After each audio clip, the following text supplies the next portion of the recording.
Hello my all dear students, आज के इस ऑनलाइन वीडियो लेक्चर में आप लोगों का बहुत बहुत स्वागत है। जैसा कि जानते हैं डियर स्टूडेंट्स, इसके पहले के वीडियो लेक्चर में काइनेमैटिक्स का हमने लेक्चर नंबर 1 अपलोड कर रखा है और इसके बाद जस्ट डियर स्टूडेंट्स हमने कुछ बेसिक मैथमेटिक्स इन फिजिक्स इस टाइटल के नेम से कुछ 3 और 4th लेक्चर अपलोड कर रखा है हमने।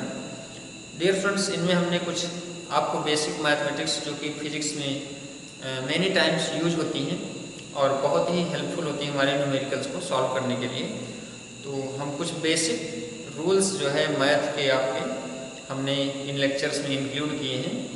तो डियर स्टूडेंट्स, आप लोग इन लेक्चर्स को ज़रूर देखें और सिक्वेंशली लेक्चर्स को देखेंगे तो आप हमारे प्ले लिस्ट में जा करके वीडियो सिक्वेंशली देखेंगे तो आपको कहीं भी कोई डाउट नहीं आएगा। ठीक है, तो डियर स्टूडेंट्स, आज के इस ऑनलाइन वीडियो लेक्चर में हम आपका काइनेमैटिक्स का लेक्चर नंबर 2 इसमें अपलोड कर रहे हैं। और डियर स्टूडेंट्स, काइनेमैटिक्स का लेक्चर नंबर 1 इसके पहले हम अपलोड कर चुके हैं, जिसमें हम आपको काइनेमैटिक्स और मैकेनिक्स का कुछ इंट्रोडक्शन इंक्लूड किए थे, कुछ इंट्रोडक्शन उसमें एक्सप्लेन किए थे, डिस्कस किए थे। तो डियर स्टूडेंट्स, आज के इस ऑनलाइन वीडियो लेक्चर में हम आपका काइनेमैटिक्स का लेक्चर नंबर 2 अपलोड कर रहे हैं और इसमें हम डिस्कस करेंगे आपके वेरी मोस्ट इम्पॉर्टेंट फार्मूले। और डियर स्टूडेंट्स, इन फार्मूलों का यूज हम नेक्स्ट लेक्चर में इन पर बेस्ड न्यूमेरिकल्स नेक्स्ट लेक्चर में सॉल्व करेंगे और इन न्यूमेरिकल्स से आपको कॉन्सेप्ट और भी क्लियर होंगे और आपको जो है डियर स्टूडेंट्स फाइनली जो है आपके न्यूमेरिकल्स आपकी बुक्स में जितने भी एक्सरसाइजेस में जो भी न्यूमेरिकल्स गिवन हैं इनको आप सॉल्व करने का प्रयास करेंगे। ठीक है, तो आइए हम आज का लेक्चर स्टार्ट करते हैं। इसमें डियर स्टूडेंट्स हम आपके कुछ फार्मूले, जैसे कि अभी हमने आपको बताया फार्मूले डियर स्टूडेंट्स आपके इस चैप्टर के, जैसे कि आपका एवरेज वेलोसिटी हो गया, ठीक है, और एवरेज स्पीड हो गया, इंस्टेंटेनियस वेलोसिटी हो गया, इंस्टेंटेनियस स्पीड हो गया, ठीक है, डिस्टेंस एंड डिस्प्लेसमेंट के अबाउट भी कुछ हम इसमें डिस्कस करेंगे, ये भी आपके लिए बहुत हेल्पफुल है। और डियर स्टूडेंट्स, इस पर भी बेस्ड न्यूमेरिकल्स बहुत सारे पूछे जाते हैं। ठीक है, और आपका इंस्टेंटेनियस एक्सेलरेशन या एवरेज एक्सेलरेशन हो गया, all these things we will discuss today. ठीक है, तो आइए हम आज का लेक्चर स्टार्ट करते हैं। इसमें डियर स्टूडेंट्स सबसे पहले काइनेमैटिक्स में हम आज बात करते हैं रेस्ट और मोशन की। ठीक है, रेस्ट एंड मोशन।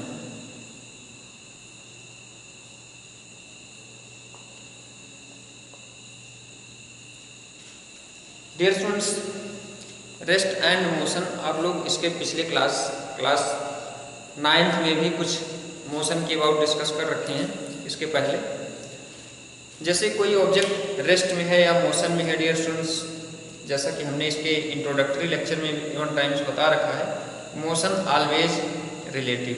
ठीक है, कोई भी ऑब्जेक्ट, कोई भी पार्टिकल, कोई भी बॉडी मोशन में है या रेस्ट में है, इसका ऑब्जर्वेशन डियर स्टूडेंट्स डिपेंड करता है कि हम कैसे frame of reference, inertial frame of reference या स्टेबल फ्रेम ऑफ रेफरेंस या अनस्टेबल फ्रेम ऑफ रेफरेंस से ऑब्जर्वेशन कर रहे हैं। ये आपका फ्रेम ऑफ रेफरेंस पर डिपेंड होता है। ठीक है, जैसे कि डियर स्टूडेंट्स एग्जांपल में हम कहें कि अगर हम जैसे हमारे सामने जो भी ऑब्जेक्ट्स इनसाइड ऑफ अर्थ हमको दिख रहे हैं, ये कोई भी ऑब्जेक्ट, ये जो जैसे टेबल हो गया, आपका मेज हो गया, ठीक है, ये सब डियर स्टूडेंट्स स्टेबल हमको इसलिए दिख रहे हैं क्योंकि एक्चुअली में हम सब अर्थ के साथ साथ सेम स्पीड से मूव कर रहे हैं मोशन में।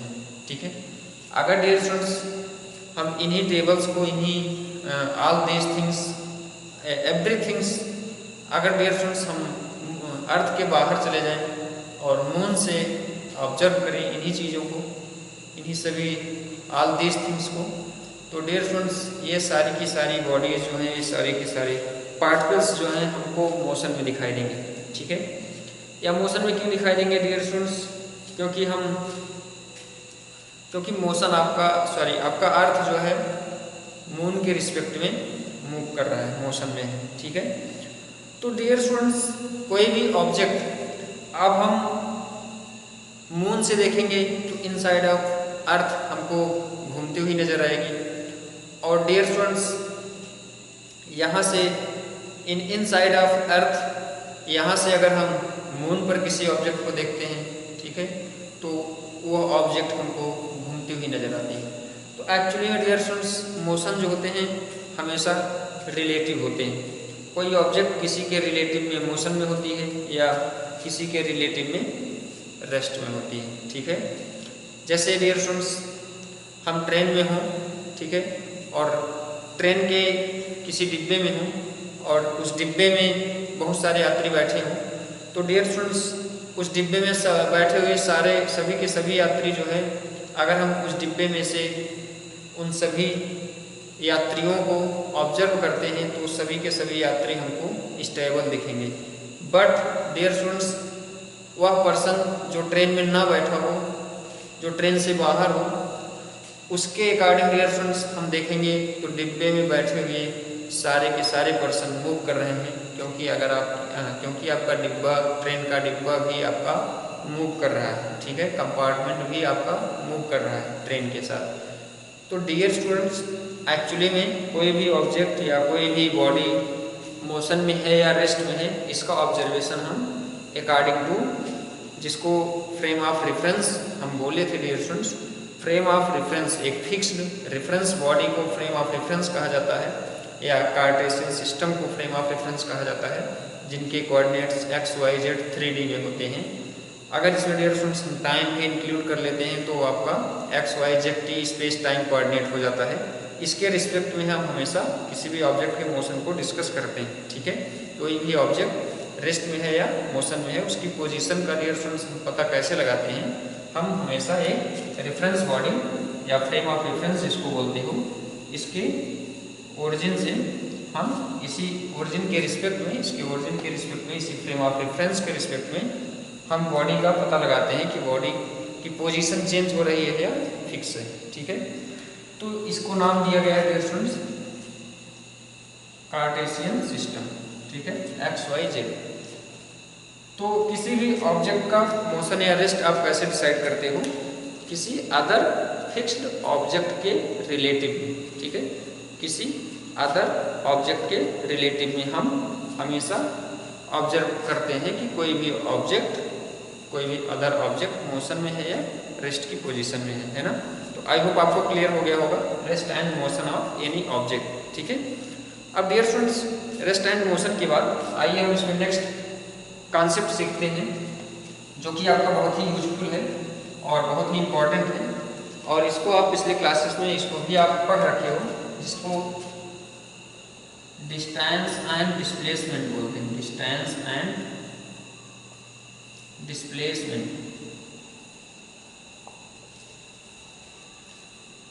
डियर स्टूडेंट्स, जैसे हमारे पास कोई फ्रेम है, ठीक है, ये आपका x और ये आपका y एक्सिस हो गया। सपोज करें डियर स्टूडेंट्स कि हम पॉइंट A से point B by this path displace हुए, ठीक है। यहाँ पर पॉइंट A है, यहाँ पर पॉइंट B।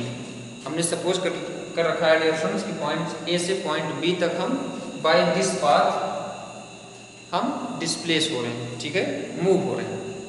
अब डियर स्टूडेंट्स, पॉइंट A का पोजीशन वेक्टर क्या होगा, अगर ये ओरिजिन O है तो इसका पोजीशन वेक्टर क्या होगा, OA होगा कुछ इस टाइप से, इसको हम RA बोल दे रहे हैं, इसका डिस्टेंस, ठीक है। इसका पोजीशन वेक्टर OB होगा, इसको हम RB सपोज कर ले रहे हैं, है ना। तो डियर स्टूडेंट्स, अगर इसका डिस्प्लेसमेंट वेक्टर फाइंड आउट करना होता है तो हम कैसे करते हैं, यहाँ से ध्यान दें, इनिशियल पॉइंट या स्टार्टिंग पॉइंट जो है, यहाँ से हम स्टार्ट करते हैं, और जहाँ पर इसका फाइनल पॉइंट या एंडिंग पॉइंट होता है, यहाँ से हम स्टार्ट करके इसको ऐसे directly with the help of vector connect कर देते हैं, ठीक है। इनिशियल पॉइंट और फाइनल पॉइंट को एक वेक्टर से हम कनेक्ट कर देते हैं। यही वेक्टर डियर स्टूडेंट्स आपका डिस्प्लेसमेंट वेक्टर कहा जाता है। इनिशियल और फाइनल पोजीशन को मिलाने वाला वेक्टर, मिलाने वाली लाइन को ही हम जो शॉर्टेस्ट डिस्टेंस होती है, जो शॉर्टेस्ट डिस्टेंस, शॉर्टेस्ट लाइन होती है इनिशियल और फाइनल पोजीशन को मिलाने वाली, ठीक है, उसी को हम वेक्टर बोलते हैं, है ना। तो ये आपका डिस्प्लेसमेंट वेक्टर, सॉरी इसको डिस्प्लेसमेंट वेक्टर बोलते हो। तो डिस्प्लेसमेंट वेक्टर को यहाँ तो चाहो अगर डायरेक्शन उसको आर से डिनोट कर सकते हो, ठीक है, या इसको एस से भी कभी कभी डिनोट किया जाता है डिस्प्लेसमेंट को। तो यहाँ से आपका डिस्प्लेसमेंट और डिस्टेंस आई होप क्लियर हो पा रहा होगा। डियर स्टूडेंट्स, ए से बी तक हम डिस्प्लेस हुए हैं। अब देखेंगे यहाँ से हमारे पास दो रास्ते हैं। एक आपका लॉन्ग रूट है, जहाँ पर ये पाथ देख रहे हो, ठीक है, ये आपका लॉन्ग रूट है, और ए टू बी डिस्प्लेस होने का ये आपका शॉर्टेस्ट रूट है, ठीक है।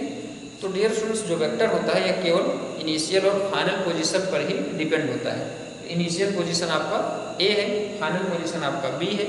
तो यहाँ पर ए और बी, या इसको हम आर बी माइनस आर ए करके यहाँ से आर की वैल्यू फाइंड आउट कर सकते हैं, है ना। और आर आपका क्या होगा, डिस्प्लेसमेंट वेक्टर होगा। यहाँ से डियर स्टूडेंट्स हम क्या लिख सकते हैं, R A plus R is equal to R B with the help of vector. यहाँ से हम लिख सकते हैं R A plus R is equal to R B, ठीक है। तो यहाँ से vector R is equal to हम लिख सकते हैं R B minus R A, ठीक है। तो यहाँ से डियर स्टूडेंट्स आर बी और आर ए क्या है, आर बी आपका position vector of at point B है, और आर ए क्या है, position vector at point A, ठीक है। तो आई होप आपको पोजीशन वेक्टर क्लियर हो गया होगा और डिस्प्लेसमेंट वेक्टर यहाँ से क्लियर हो गया होगा। इसको डियर स्टूडेंट डिस्प्लेसमेंट वेक्टर बोलते हैं, या इसको एस से भी डिनोट कर सकते हो, ठीक है। अब डियर स्टूडेंट्स, डिस्टेंस और डिस्प्लेसमेंट की जहाँ पर बात है, तो यहाँ से ए से बी हम डिस्प्लेस हुए हैं, तो ए बी के बीच में जो शॉर्टेस्ट डिस्टेंस है इसको हम डिस्प्लेसमेंट बोलते हैं, ठीक है। यहाँ पर इसको हम डिस्प्लेसमेंट बोलते हैं। ये वेक्टर आ गया आपका, ठीक है। और ए टू बी ये जो लॉन्ग रूट है, ये जो हमारा ये वाला पाथ है, ठीक है, जिसमें इसका इस पाथ का dear students total distance measure कर लो, टोटल डिस्टेंस मेजर कर लो बिटवीन ए टू बी, जिस पाथ से हम गए हैं, तो ये आपका डिस्टेंस बताता है, ठीक है। तो आई होप डियर स्टूडेंट्स आप यहाँ से वेरी इजीली बता सकते हो, वेरी इजीली आप देख सकते हो कि आपका अगर इस पाथ का नाम हम ए पी बी दे दें, तो ए पी बी या ए बी में आप वेरी इजीली देख सकते हो कि किसका मैग्नीट्यूड ग्रेटर है और किसका मैग्नीट्यूड लेस है। तो यहाँ से डियर स्टूडेंट्स डिस्प्लेसमेंट कह सकते हो, डिस्प्लेसमेंट आपका लेस होगा या इक्वल भी हो सकता है डिस्टेंस, ठीक है। क्योंकि डिस्टेंस डियर स्टूडेंट्स जिस पाथ से, जिस रास्ते से आप गए हो, ए टू बी डिस्प्लेस हुए हो, इसका पूरा मेजरमेंट करो, इस पाथ का टोटल मैग्नीट्यूड फाइंड आउट करो, तो आपका डिस्टेंस आएगा, ठीक है। और डिस्प्लेसमेंट जो होता है shortest distance between initial and final position, ठीक है। Shortest distance between initial and final position is known as displacement, ठीक है, या डिस्प्लेसमेंट वेक्टर, ठीक है। अब डियर फ्रेंड्स, डिस्प्लेसमेंट और डिस्टेंस आई होप आपको कुछ रियलाइज हुआ होगा, फील हो गया होगा। जो शॉर्टेस्ट डिस्टेंस होता है उसको हम डिस्प्लेसमेंट बोलते हैं, और जो लॉन्ग डिस्टेंस होता है किसी पॉइंट से किसी पॉइंट तक डिस्प्लेस होने का, ये जो लॉन्ग रूट होता है इसका मेजरमेंट हमारा डिस्टेंस बताता है, और ये जो शॉर्टेस्ट डिस्टेंस होता है इसका मेजरमेंट हमारा डिस्प्लेसमेंट बताता है, ठीक है। और डिस्प्लेसमेंट आपका हमेशा डिस्टेंस से या तो लेस होगा या तो इसके इक्वल होगा, ठीक है। यहाँ डियर स्टूडेंट्स डिस्प्लेसमेंट आपका डिस्टेंस से ग्रेटर नहीं हो सकता, ठीक है, किसी भी सिचुएशन में। तो डिस्टेंस और डिस्प्लेसमेंट आपको आई होप क्लियर हो गया होगा। अब आइए डियर स्टूडेंट्स हम आपका नेक्स्ट फार्मूले की ओर चलते हैं। नेक्स्ट फार्मूला डियर स्टूडेंट्स आपका एवरेज वेलोसिटी और एवरेज स्पीड का, ठीक है, average velocity and average speed.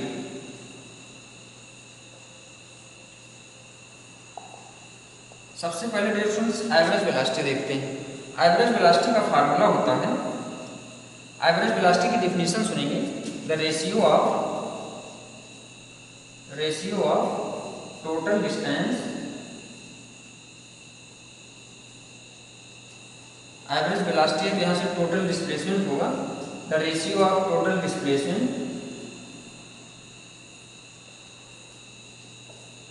Of any particle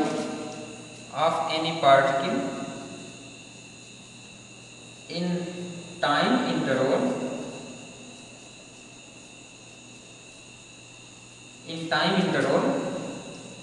del t कह सकते हैं डियर स्टूडेंट्स, या t1 to t2 कह सकते हैं, ठीक है।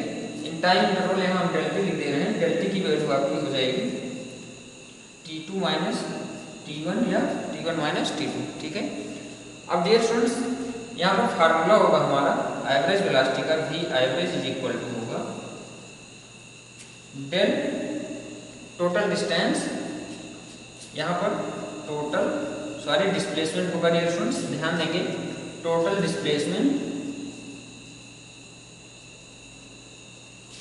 अपॉन टोटल टाइम टेकन, ठीक है, टोटल टाइम टेकन, ठीक है। इन दोनों के रेशियो को हम एवरेज वेलोसिटी बोलते हैं। अब डियर फ्रेंड्स टोटल डिस्प्लेसमेंट आप s भी मान सकते हो, ठीक है, s बाई डेल टी कह सकते हो, या डेल r भी बोल सकते हो, del r by del T, ठीक है। Dear friends del r by del T को लिख सकते हो rf minus ri upon del T, ठीक है। Final position vector minus initial position vector upon total time del T, इन दोनों के रेशियो को आप बोल सकते हो एवरेज वेलोसिटी, ठीक है। अब डियर फ्रेंड्स एवरेज स्पीड क्या होता है? एवरेज स्पीड बिल्कुल यहाँ पर टोटल सेम डिफिनीशन है, डिस्प्लेसमेंट के प्लेस पे क्या हो जाएगा आपका डिस्टेंस हो जाएगा, टोटल डिस्टेंस, क्योंकि स्पीड का डिफिनीशन क्या होती है? स्पीड की डिफिनीशन डिस्टेंस बाई टाइम होती है। तो अब dear friends we average speed, ठीक है, यहाँ से ये क्या हो जाएगा आपका टोटल डिस्टेंस अपॉन, इसको हम ऊपर लिख देते हैं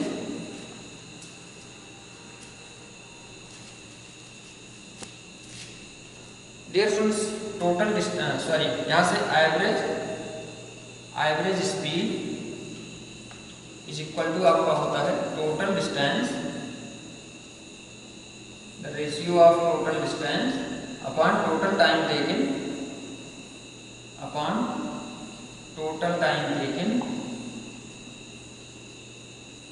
ठीक है, is known as average speed, ठीक है।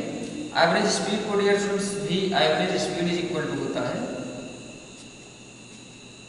फार्मूला हमारा टोटल डिस्टेंस को भी आप यहाँ पर कुछ सपोज कर सकते हो, ठीक है। टोटल डिस्टेंस आप s सपोज कर सकते हो, s यहाँ पर डिस्प्लेसमेंट को सपोज कर रखे हो, तो टोटल डिस्टेंस की वैल्यू आप क्या करोगे, ए बी वी जो पाथ था, ठीक है, हमारे फिगर के लिए A B V upon del T हो जाएगा टोटल टाइम। तो इसको ऐसा करते हैं डियर स्टूडेंट्स, यहाँ पर हम इसको इसी फॉर्म में रखने देते हैं, या इसका मैग्नीट्यूड फाइंड आउट कर लो, ठीक है, इसका मैग्नीट्यूड फाइंड आउट कर लोगे तो आपका एवरेज स्पीड पता चल जाएगा, एवरेज वेलोसिटी का मैग्नीट्यूड फाइंड आउट कर लोगे तो आपको एवरेज स्पीड पता चल जाएगा। दूसरे लैंग्वेज में ये भी आप कह सकते हैं, ठीक है। तो ये हो गया average speed. Next dear students बहुत ही इंपॉर्टेंट डेफिनेशन आपकी, एवरेज वेलोसिटी क्या होती है? Total distance by total time, ठीक है। एवरेज स्पीड क्या होती है? Total distance by total time के रेशियो को हम एवरेज स्पीड बोलते हैं। नेक्स्ट है हमारा instantaneous velocity and instantaneous speed, ध्यान से सुनेंगे, बहुत ही इंपॉर्टेंट है इंस्टेंटेनियस वेलोसिटी। सबसे पहले इंस्टेंटेनियस वेलोसिटी देखेंगे डियर स्टूडेंट्स, इसकी डिफिनेशन सुनेंगे सबसे पहले। द वेलोसिटी ऑफ पार्टिकल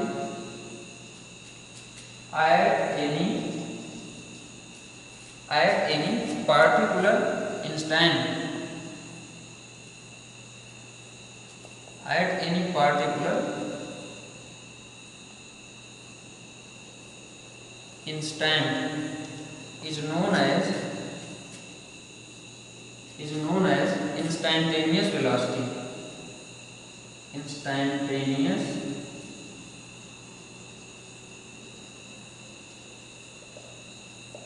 ठीक है डियर फ्रेंड्स, जैसे आपसे कहा जाए कि कोई ऑब्जेक्ट है मूव कर रहा है और यह अपनी वेलोसिटी कंटिन्यू चेंज कर रहा है, किसी टाइम के बाद कुछ, किसी टाइम के बाद कुछ, किसी टाइम के बाद कुछ, यह अपनी वेलोसिटी टाइम के साथ कंटिन्यू चेंज कर रहे हैं। तो डियर स्टूडेंट्स, अगर आपसे पूछा जाए कि इस टाइम पर आप वेलोसिटी फाइंड आउट करो इस पार्टिकल की, ठीक है, टाइम आपको कुछ भी गिवन हो सकता है, 10 सेकेंड, 20 सेकेंड, 25 सेकेंड, ठीक है। जैसे आपसे क्वेश्चन किया जाए कि after 20 second you find out the velocity of that particle which is changing motion continues, ठीक है। तो डियर स्टूडेंट्स, इस टाइप के क्वेश्चंस को सॉल्व करने के लिए इंस्टेंटेनियस वेलोसिटी का फार्मूला होता है हमारा v instantaneous is equal to, इसको del t टेंड्स टू 0 और आपका वेलोसिटी यहाँ से डिस्प्लेसमेंट हो जाएगा, डिस्प्लेसमेंट s भी सपोज कर सकते हो dear students, s by del t, या इसको limit del t tends to 0, इसको लिख सकते हो del r by del t, इसको del r by del t भी लिख सकते हो। s is equal to del r is equal to r f minus r i by del t होता है, ठीक है। और इसको dear students instantaneous velocity find out करने का सबसे सिंपल और भी एक मेथड होता है, जिसको हम यहाँ पर dr बाई dt भी कह सकते हैं, ठीक है, या ds बाई dt भी कह सकते हैं, ठीक है। ये होता है आपका इंस्टेंटेनियस वेलोसिटी, ठीक है। अब डियर स्टूडेंट्स, इसी का मैग्नीट्यूड फाइंड आउट कर लो, तो ये होता है आपका इंस्टेंटेनियस स्पीड, ठीक है। इंस्टेंटेनियस स्पीड का सेम फार्मूला होता है, चेंजिंग क्या है, instantaneous speed is equal to होता है magnitude of ds by dt, है ना, magnitude of ds by dt या dr बाई dt, ठीक है। तो डियर स्टूडेंट्स, आई होप आपको क्लियर हो रहा होगा यहाँ पर इंस्टेंटेनियस वेलोसिटी या इंस्टेंटेनियस स्पीड में क्या डिफरेंस है, ठीक है। अब डियर स्टूडेंट्स, हमारा इसमें जो आज के लेक्चर का last very important and very useful आपके न्यूमेरिकल पॉइंट ऑफ व्यू से जो लास्ट हेडिंग है डियर स्टूडेंट्स, इंस्टेंटेनियस एक्सीलरेशन या एवरेज एक्सीलरेशन, ठीक है। तो सबसे पहले यहाँ पर आइए हम एवरेज एक्सीलरेशन देखते हैं। ये फार्मूले डियर स्टूडेंट्स याद रखेंगे, इन पर न्यूमेरिकल्स हम कैसे सॉल्व करते हैं। हम अपकमिंग लेक्चर्स में हम इसमें बहुत सारे न्यूमेरिकल्स आपके फ्रंट में एक्सप्लेन करेंगे और आप उनके सोल्यूशन से कुछ सीखेंगे और अपने टेक्स्ट बुक से एक्सरसाइज के क्वेश्चंस, उनके कॉन्सेप्ट से, उनके मेथड के सोल्यूशन को देख करके आप सॉल्व करेंगे, ठीक है, उनको सॉल्व करने का प्रयास करेंगे। अब नेक्स्ट है हमारा एवरेज एक्सीलरेशन। डियर स्टूडेंट्स, जैसा कि जानते हो, एवरेज एक्सीलरेशन आपका time rate of change of velocity होता है, ठीक है। Time rate of change of velocity आपका एक्सीलरेशन होता है। तो यहाँ डियर स्टूडेंट्स एवरेज एक्सीलरेशन पूछा है, तो एवरेज एक्सीलरेशन आपका क्या हो जाएगा, total change in velocity with time interval del t कह सकते हो, ठीक है, या in total time del t, ठीक है। तो एवरेज एक्सीलरेशन का फार्मूला या इसकी डेफिनेशन क्या कहोगे, the ratio of total change in velocity with time interval del t, ठीक है, is known as average acceleration, ठीक है। इसकी डेफिनेशन क्या बोलोगे, the ratio of total change in velocity, the ratio of total change in velocity in given time interval, ठीक है, of any particle is known as average acceleration। Average acceleration को dear students ए average से denote करेंगे और ए average का formula हमारा होगा del v by del t। इसको लिख सकते हो डियर स्टूडेंट्स, del v को v final minus v initial by del t, ठीक है, final velocity minus initial velocity by del t। या इसको डियर स्टूडेंट्स ये आपका क्या बताएगा, टोटल चेंज इन वेलोसिटी। ठीक है, अब डियर स्टूडेंट्स यहाँ से एवरेज एक्सेलरेशन के बाद इंस्टैंटेनियस एक्सेलरेशन की वैल्यू अगर आपसे पूछी जाती है, इंस्टैंटेनियस एक्सेलरेशन का फार्मूला ये देखते हैं, ये आपका एवरेज एक्सेलरेशन का फार्मूला होगा। ठीक है, अब देखेंगे इंस्टैंटेनियस एक्सेलरेशन।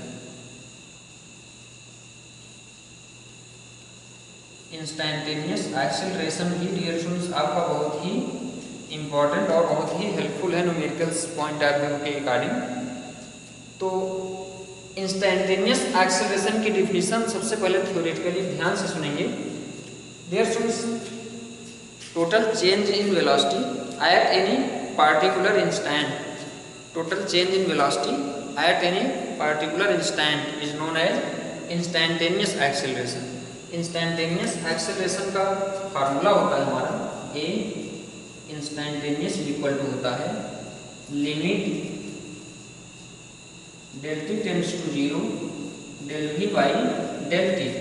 ठीक है, limit del t tends to 0 del v by del t. या इंस्टैंटेनियस एक्सेलरेशन को डियर स्टूडेंट्स आप ऐसे भी लिख सकते हो d v by d t.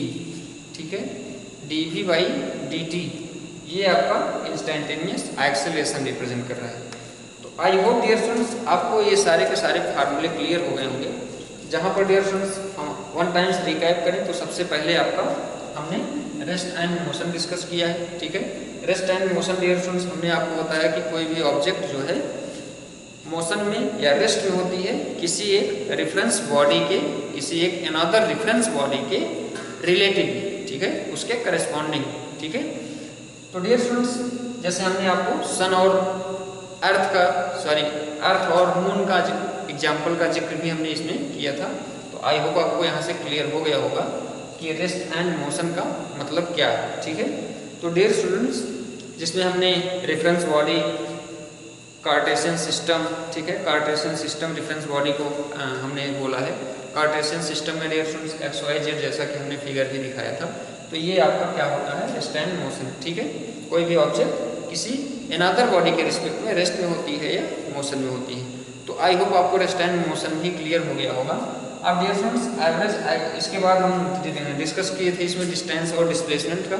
ठीक है, तो डियर स्टूडेंट्स डिस्टेंस और डिस्प्लेसमेंट में हमने आपको बताया कि जो लॉन्ग डिस्टेंस होता है किसी पॉइंट 1 से किसी दूसरे पॉइंट तक डिस्प्लेस होने में जो हमारा लॉन्ग डिस्टेंस होता है उसका मेजरमेंट क्या रिप्रेजेंट करता है, उसका मेजरमेंट हमको बताता है डिस्टेंस। ठीक है, और डिस्प्लेसमेंट जो होता है डियर स्टूडेंट्स हमारा इनिशियल और फाइनल पोजीशन के बिटवीन हम एक वेक्टर ड्रा करते हैं या एक शॉर्टेस्ट डिस्टेंस जो होती है हमारी, वो हमारी डिस्प्लेसमेंट होती है। ठीक है, तो डियर स्टूडेंट्स डिस्प्लेसमेंट हमारा वेक्टर होता है और डिस्टेंस जो होता है हमारा स्केलर क्वांटिटी होती है। ठीक है, डिस्टेंस डियर स्टूडेंट्स हमारा मैग्नीट्यूड ऑफ डिस्प्लेसमेंट होता है। ठीक है, या मैग्नीट्यूड ऑफ पाथ लेंथ। ठीक है, मैग्नीट्यूड ऑफ पाथ लेंथ, जिस पाथ से हम मूव कर रहे हैं उसका आप मैग्नीट्यूड फाइंड आउट कर लो। ठीक है, उसका आप टोटल लेंथ मेजर कर लो, वो आपका डिस्टेंस बताता है। ठीक है, और डिस्प्लेसमेंट क्या बताता है कि आप जहाँ से चले हो उस पॉइंट से और जहाँ तक गए हो उस पॉइंट तक एक सीधी लाइन, एक शॉर्टेस्ट डिस्टेंस बना दो। और डियर फ्रेंड्स स्टार्टिंग और एंडिंग पॉइंट से हम स्टार्ट करते हैं और एंडिंग पॉइंट तक एक वेक्टर ड्रा करते हैं, वह वेक्टर आपका डिस्प्लेसमेंट वेक्टर होता है और उसको हम डिस्प्लेसमेंट बोलते हैं। तो डिस्प्लेसमेंट डियर फ्रेंड्स डिस्टेंस से हमेशा लेस या इक्वल होता है। ठीक है, या इससे ग्रेटर कभी नहीं हो सकता। ठीक है, तो डिस्टेंस आपका स्केलर क्वांटिटी होता है, डिस्प्लेसमेंट आपका वेक्टर क्वांटिटी होता है। अब डियर फ्रेंड्स इसके बाद हम इसमें एवरेज वेलोसिटी और एवरेज स्पीड की बात किए थे। तो एवरेज वेलोसिटी आपका होता है total distance by total time taken. ठीक है, इन दोनों के रेशियो को हम क्या बोलते हैं, एवरेज वेलोसिटी। एवरेज स्पीड क्या होता है, टोटल डिस्टेंस। ठीक है, आपको ध्यान देना है एवरेज वेलोसिटी अगर पूछा जाता है टोटल डिस्प्लेसमेंट बोलोगे। ठीक है, ध्यान से डियर फ्रेंड्स आपका बहुत माइनर डिफरेंस होता है दोनों में।